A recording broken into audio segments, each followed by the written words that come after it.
தமிழ்நாட்டில் சாலை விபத்துகளில் உயிரிழந்தவர்களின் எண்ணிக்கை கடந்த ஆண்டை விட குறைந்துள்ளது. புள்ளி விவரங்களுடன் விவரிக்கிறார் சிறப்பு செய்தியாளர் மோனிஷா.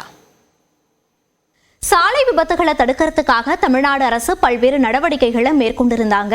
அதனுடைய ஒரு பலனா கடந்த ஆண்டை ஒப்பிடும்போது இந்த ஆண்டு நடைபெற்றிருக்கக்கூடிய விபத்துகளுடைய எண்ணிக்கை குறைஞ்சிருக்கிறதா தமிழ்நாடு காவல்துறை அதிகாரப்பூர்வமா அறிவிச்சிருக்காங்க. அதனுடைய தரவுகளை பார்க்கலாம். கடந்த ஆண்டு ஜனவரி மாதத்தில இருந்து ஜூலை மாதம் வரைக்கும் நடைபெற்ற விபத்துகளுடைய எண்ணிக்கை 10,589 இருந்திருக்கு. அதனால ஏற்பட்ட உயிரிழப்புகளுடைய எண்ணிக்கை 11,106 இருந்திருக்கு. இந்த ஆண்டு ஜனவரியில இருந்து ஜூலை மாதம் வரைக்கும் நடைபெற்ற விபத்துகளுடைய எண்ணிக்கைன்னு பார்க்கும்போது 10,066 இருக்கு. இதனால ஏற்பட்ட உயிரிழப்புகளுடைய எண்ணிக்கை 10,546 இருக்கு. கணிசமா குறைஞ்சிருக்கிறத நம்மளால பார்க்க முடியுது. கடந்த ஆண்டு ஒப்பிடும்போது இந்த ஆண்டுல நடைபெற்றிருக்கக்கூடிய விபத்துகளுடைய எண்ணிக்கை 5% குறைஞ்சிருக்கு அப்படின்னு சொல்லிட்டு அதிகாரப்பூர்வமா அறிவிச்சிருக்காங்க.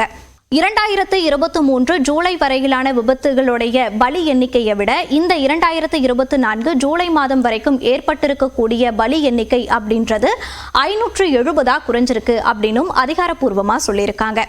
போக்குவரத்து விதிமீறல்களால வழக்குகள் பதிவு செய்யப்பட்டிருக்கு. அந்த வகையில ஹெல்மெட் அணியாமல் பதிவு செய்யப்பட்ட வழக்கு அப்படின்றது ரொம்ப அதிகமாவே இருக்கு. 35,78,760 வழக்குகள் ஹெல்மெட் அணியாமல் பயணிச்சதுனால வழக்கு பதிவு செய்யப்பட்டிருக்கு.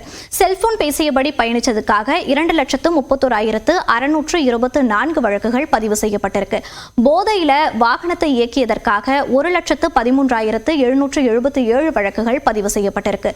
வேகமா வாகன இயக்கியதற்காக 1,05,097 வழக்குகள் பதிவு செய்யப்பட்டிருக்கு.